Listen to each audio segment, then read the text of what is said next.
एक ही समस्या है कि पहली बार ऐसा होगा, ईरान को छोड़ दो तो इजराइल का सामना एक ऐसे कंट्रीज होगा जिसके पास अपनी एयरफोर्स है, अमेरिकन एयरफोर्स है, F-16 टाइप के सारे वो हम्म, अमेरिकन एयरफोर्स है, नेवी है, फ्रिगेट्स हैं, आर्मी है, फुल फ्लैश्ड आर्मी है सब, और नेटो कंट्री है। तो टर्की अटैक करेगा तो मुश्किल हो जाएगा। ड्रोन्स भी हैं, शानदार ड्रोन्स हैं, मिसाइल्स भी हैं। हेलो गाइस, मैं हूं तस्वीर मैं हूं नौमान। और हम लोग देखेंगे इस वीडियो के अंदर gulf countries are America's ponies, Israel can't attack on तुर्की। तुर्की के ऊपर मतलब इंडियन एनालिस्ट हैं ये कि अटैक क्यों नहीं कर सकता, क्योंकि इजराइल ने अभी एक अनएक्सपेक्टेड काम किया था, किस पर अटैक किया है अभी लेट एक बार फिर से अटैक कर दिया है। इजराइल पता नहीं क्यों सबसे पंगे लिए जा रहा है, अब कतर पर अटैक कर दिया है। तो मुस्लिम कंट्रीज के पीछे खासकर पड़ा हुआ है, हमास को ले लीजिए आप, और उसके बाद ईरान, फिर अब इन पर। तो ईरान ने तो अच्छा खासा जवाब दिया था, लेकिन अब देखते हैं कि एनालिसिस क्या कह रहे हैं इसके अंदर। स्टार्ट करते video, let's start. Gulf Nations Qatar के ऊपर अटैक किए जाने को लेकर बहुत गुस्से में है, इसमें कोई भी शक वाली बात नहीं है, लेकिन वो गुस्सा करके कर क्या लेंगे? हाँ, सिवाय इसके कि विरोध व्यक्त कर रहे हैं, इससे ज्यादा तो वो कुछ तो कर नहीं किए जा रहा है पाएंगे। एक के बाद एक, उसको जवाब कोई नहीं दे रहा। इजराइल टर्की पे अटैक कर सकता है हमास को मारने के लिए, कि टर्की नेटो नेशन है, इजराइल नेटो नेशन नहीं है। अगर कोई भी देश नेटो नेशन पे अटैक करता है तो उसको सभी 32 देशों के ऊपर अटैक माना जाता है। और इजराइल अगर टर्की पे अटैक करता है तो फिर बाकी सब कंट्री को मिलकर इजराइल पे अटैक करना पड़ेगा। पेच फंस गया। तो इसलिए अमेरिका बोलेगा भैया मत कर, हम लोग आर्टिकल 5 से बंधे हुए हैं, हमें तेरे ऊपर अटैक करना पड़ेगा बाद में। अमेरिका तो करेगा नहीं, बाकी ब्रिटेन फ्रांस भी नहीं करेंगे, तो यहां पर आर्टिकल 5 टूट जाएगा, 100% टूट जाएगा। आप देखिएगा, तो आपस में जो उनकी एकता थी ना, जो आज तक बनी हुई थी, जो रशिया के खिलाफ है, बाकियों के खिलाफ है, वो तो बनी रहेगी, लेकिन इजराइल के खिलाफ सारी एकता टूट जाएगी। कोई भी व्यक्ति नेटो के साथ में नहीं आएगा। तो उसके बाद फिर टर्की कहेगा मुझे तुम्हारे साथ रहने से फायदा क्या है, to hell with you, I am going out of Turkey NATO. Ultimately जो कतर पे अटैक हुआ है उसके बदले में जो गल्फ नेशंस है, जो अमेरिका के गुलाम हैं, वो दरअसल इजरायली एक्शन को अपोज तो कर रहे हैं, लेकिन क्या कुछ कर पा रहे हैं?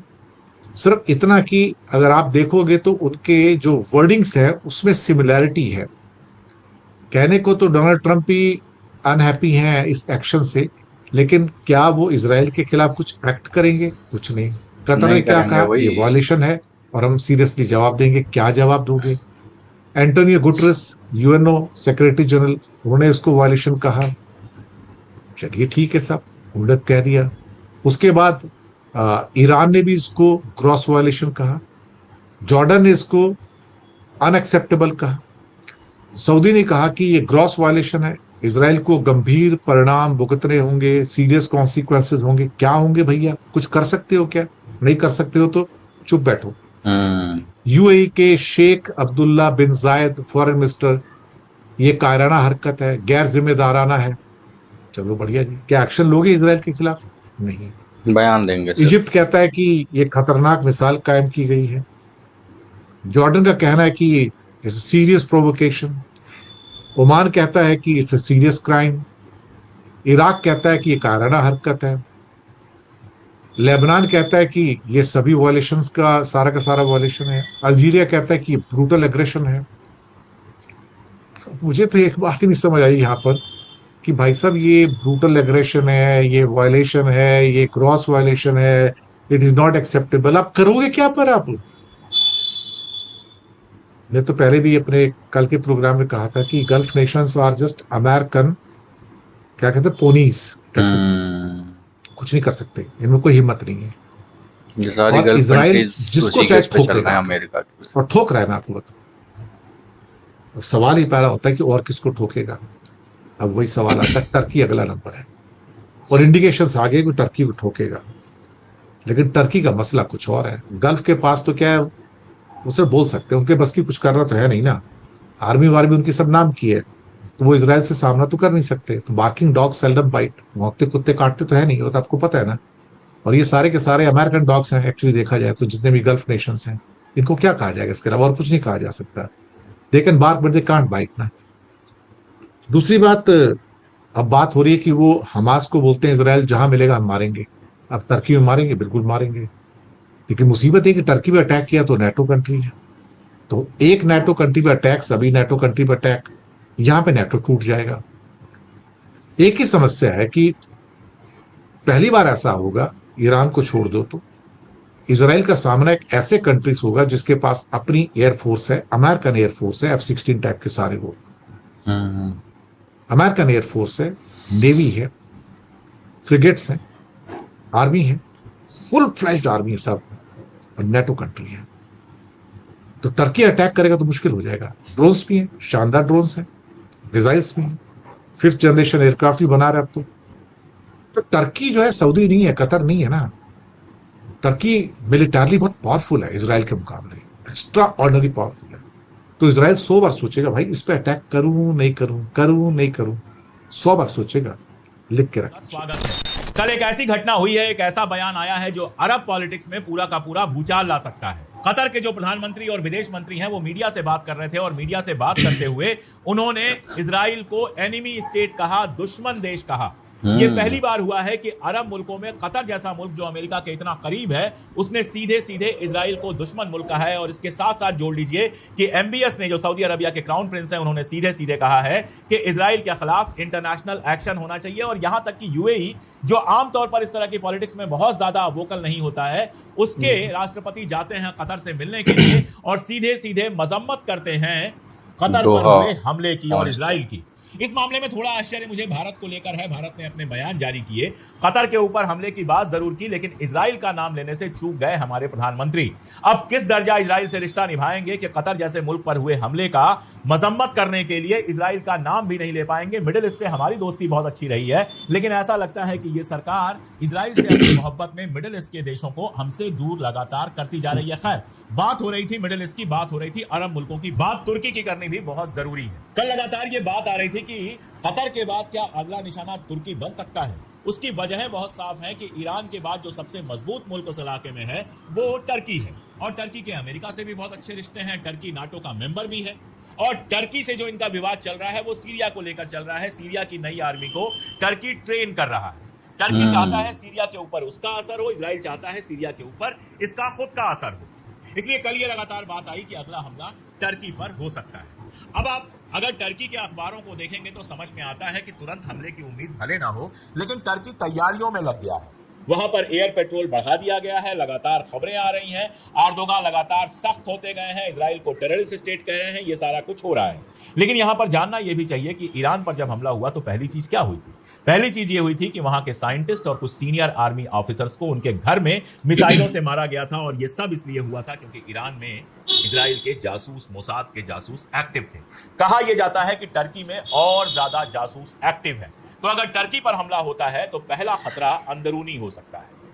एर्दोगान वैसे तो बहुत तेज तर्रार आदमी है, उनको पता बहुत कुछ होगा, और इस पता बहुत कुछ होने का वो कितना इस्तेमाल कर पाते हैं अगर जंग होती है, ये देखना होगा। लेकिन इसके साथ ये जोड़ लीजिए कि टर्की हथियारों के मामले में, ड्रोन के मामले में और बाकी चीजों के मामले में बाकी अरब मुल्कों से बहुत आगे है। न्यूक्लियर तो वो स्टेट नहीं है, उसने एटॉमिक बम तो नहीं बनाया है, लेकिन अमेरिका के कुछ न्यूक्लियर हेड्स जो हैं वो उसके यहां ही लगे हुए हैं।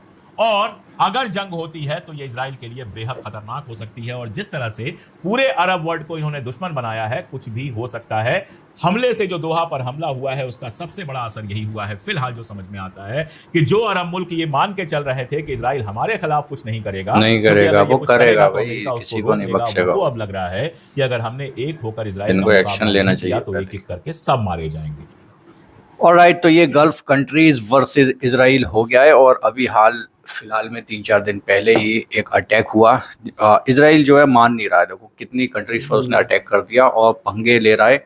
गल्फ कंट्रीज को दुश्मन तो बना ही लिया है, लेकिन गल्फ कंट्रीज जो हैं वो अपने मतलब ऐशो आराम में लगे हुए हैं, पैसा कमाने में, मतलब बहुत ज़्यादा पैसा है। UAE और ये सारी इधर की कंट्रीज जो हैं गल्फ, वो ये सोच रहे हैं उन पर अटैक नहीं होगा क्योंकि बहुत सारे बढ़िया रिश्ते हैं और अमेरिकन कल्चर, अमेरिकन चीज़ों को अपनाते हुए आगे बढ़ते जा रहे हैं वो लोग, और चुप हैं, मतलब सिर्फ एक बयान दे देते हैं और कुछ करते नहीं है। जहाँ पर उनको एक्शन लेना चाहिए आई थिंक, वहाँ पर वो एक्शन नहीं लेते हैं। तो अब वही बात है ना, अगर चुप बैठे रहोगे, कुछ करोगे नहीं तो आँच तो तुम्हारे घर तक पहुँचेगी, और वही हो रहा है। अब इसराइल जो है इतना हिम्मत बढ़ गई, मतलब ज़रा सी चीज़ है इसराइल, इतनी बड़ी कोई चीज़ भी नहीं है, वो ज़रा सी कंट्री है और उसको कोई इधर उधर का सपोर्ट नहीं है सिर्फ अमेरिका के अलावा। अमेरिका के बेस पर वो इतनी आगे बढ़ गया कि भाई गल्फ कंट्रीज़ को ललकार रहा है वो।